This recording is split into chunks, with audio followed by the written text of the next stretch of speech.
So I'm going to clean it, then I'm going to sand it, then I'm going to mix the two parts, and I think I'm going to do 2 coats. It says wait 3 hours in between, I believe, or an hour.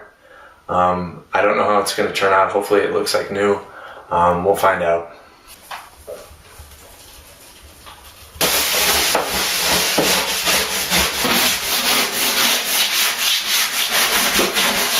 Okay, I've let the tub dry, and now I'm going to sand it with the palm sander. I have 150 grit in here, and I have some other grit sandpaper to get in around the edges and in all the cracks.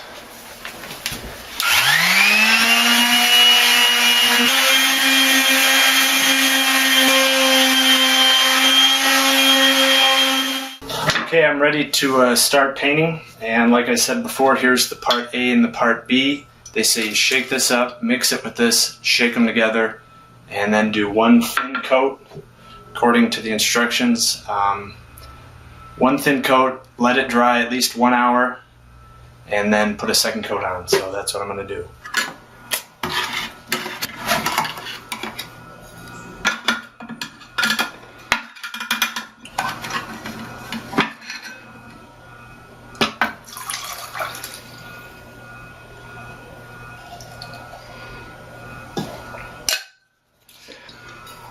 Now I gotta shake this up after I secure the lid. I've noticed that as you wipe this glaze on, it becomes very tacky.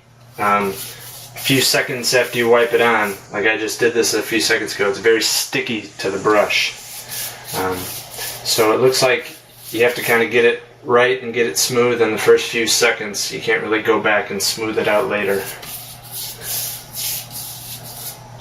Well, here it is after I just got done putting on the 1st coat, and from far away it looks okay. As you get up close, I don't know if you can tell, but there's lots of streaks, lots of bubbles. It said there would be bubbles, and there's a leveling component in the glaze, and hopefully it should smooth out. I'm going to let it sit for an hour and then put on a 2nd coat.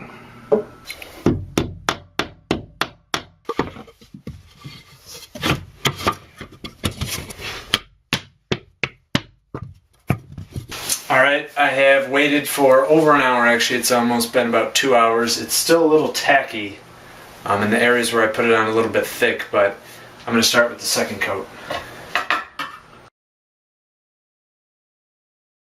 Alright, it's been another hour and a half, and I'm ready to put on the 3rd coat, and it does look a lot better. It feels like glaze, it's hardened up, it's kind of leveled out. 2 things to note though. One is, it stinks up the entire house. We had to turn on 2 fans, open up all the windows upstairs, and it's still, the top floor really stinks up here. Another thing is, it kind of ruins your brush. I tried soaking this in paint thinner, scrubbed it and everything, and it's just kind of ruined the brush. So don't use any brush that you want to save, or a good quality brush. But I also wouldn't recommend using a foam brush, because when you're putting it on, it's real sticky, and I think it'll pull that foam off. So get, just a dollar brush, something you won't worry about throwing out. One last thing is, I'm also going to wear a mask this time. I probably should have been doing it the whole time, but since it's really started stinking up here, I'm gonna wear this mask.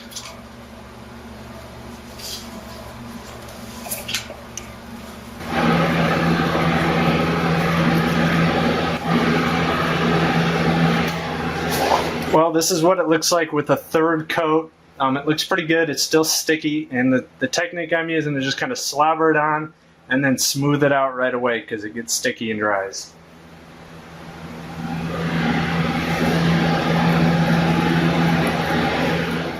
Well, it's the next morning, and last night I did the 3rd coat of the Rust-Oleum tub and tile refinishing kit, and it actually turned out pretty well. The 1st coat didn't look good.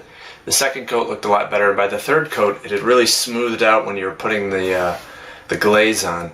If you get up close, you can see that it's not perfect. You can see there's little fine brush lines, but from far away and from 2 feet away, it looks fine. It looks almost brand new. So it turned out a lot better than I thought for a cheap way to refinish a tub or a shower pan like this. I still have to peel off the tape from the cover, but overall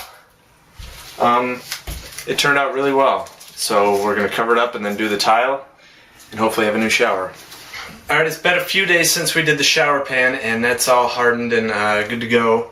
And now I'm going to start doing some marks on the wall, some reference marks to get our level line. This first line I'm going to use with the laser level, and I'm going to check it with our little 2-foot level.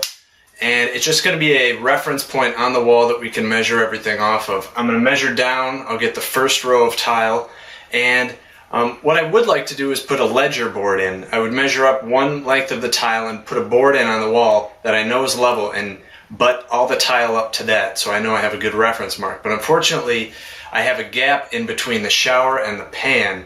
There's like a little ridge. So I'm going to have to build the tile adhesive off of that, so I can't really set my second row until I know exactly how that's going to go. So I'm just going to have to start from the bottom of the shower, mark a line all the way at the bottom, and work my way up from that. But first, I'm going to mark this line on the wall using the laser level.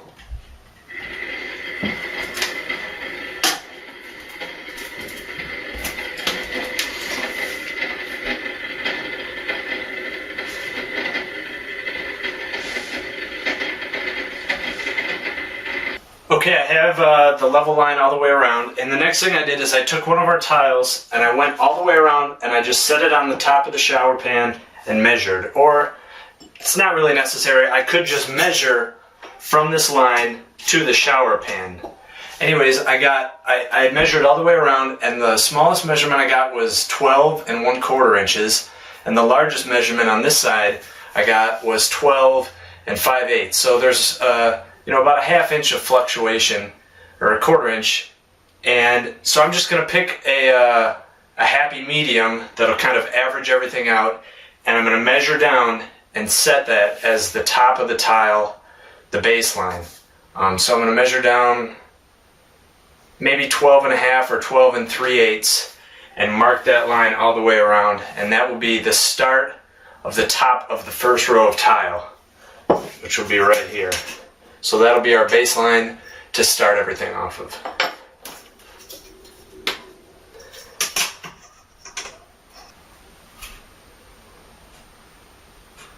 And the last set of marks I want to make on the board here is the center line of this side. I don't really care about these sides. These sides, I'm going to start with a whole tile and work my way out.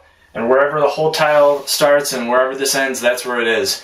But for this wall, I want to have it mirrored on both sides. So I'm going to have a center line, and I'm going to put the first tile in the middle, centered. So I'll have if it's 1/3 of a tile on this side, it'll be 1/3 of a tile on that side. So I'm going to mark a center line down the middle here.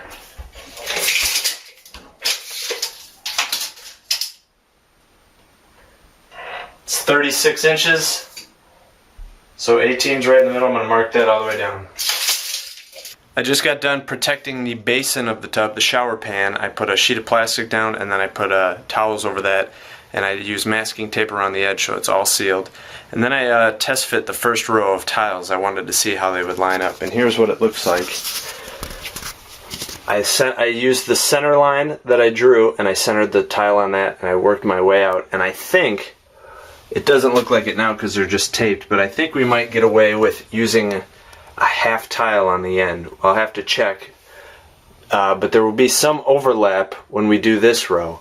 And either side of on either side of this center wall, I'm just going to use a half and a whole tile and work my way out.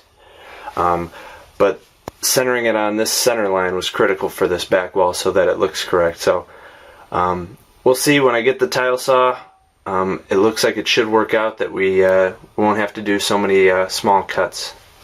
I'm getting ready to start putting the tiles on the wall, and let me show you what I have. Here's the boxes. We have about 10 of these left, and these are the tiles we have. They're 4-inch tiles. And I already have a bunch of pre-cut in half because we're going to be putting them along the edge and borders, and I think luckily we might get away with half tiles on the ends too, which will be convenient because we'll just have to cut a bunch in half rather than measure every time and cut 70% tiles. The two trowels we'll be using, this is a 3/8 inch trowel, and then the rubber float. Here's the tile adhesive. It comes pre-mixed in a bucket. We used about 80% of this on the other shower, so we still have one left. We have another bucket. A level to check as we're going up. I have some lines already drawn, but I'm going to use the level as well. And just some rags, some measuring tape. And another thing is, on our other shower, I made the mistake on the first row of putting the tiles too close together on the very first row, and that kind of screwed up the other lines. So I got, I measured the gap distance between the 2 points of the tile, because we're going to be setting them in a diamond pattern like this. So I measured the gap in the middle. So that's what I'm going to set it at for these first rows, because when you're setting them like this diamond pattern, there's no real, if we were setting them typical way, horizontally, you could put the spacers and you'd be fine, but the first row, it's kind of guesswork until you work your way up. The other thing we have are a bunch of the 3/8 inch spacers that we're going to put in between the parallel lines of the tiles. So we're all ready to go, and I'm going to set the first row. The video you just watched was just one part from a series of bathroom remodel videos we did. Click next to see the next video in the series, or you could check out my bathroom remodel playlist to see all the videos we did while remodeling the 3 bathrooms in our house. And if you found this video helpful, feel free to like the video and subscribe. Thanks.